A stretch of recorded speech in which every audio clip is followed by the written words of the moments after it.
Huli sa entrapment operation ng pulisya sa Redemptorist Road sa Parañaque City nitong Huwebes ng hapon ang isang miyembro ng Philippine Coast Guard. Sabi ng Southern Police District, nag-ugat ang operasyon sa sumbong ng isang aplikante matapos hindi tumupad sa pangako ang sospek na may ranggong Petty Officer 1. Nangako umano ang sospek sa mga aplikante ng PCG na tutulungan silang makapasok kapalit ng pera. Lumabas sa investigasyon ng pulisya na karaniwang target ng sospek ay ang mga aplikante na hindi pamilyar sa proseso ng recruitment.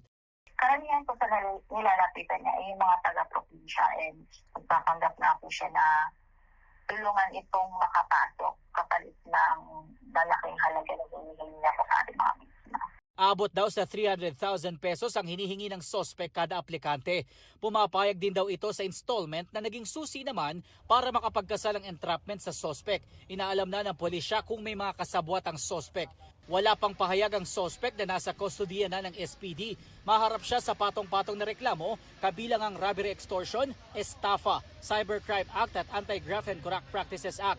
Naikipag-ugnay na rin ang SPD sa PCG para makapagsampa sa sospek ng kasong administratibo. Sa pahayag ng PCG, sinabi nila na agad i-report sa kanila sa oras na makaranas ng kaparehong modus. Para sa GMA Integrated News, Jomer Apresto, nakatutok 24 oras.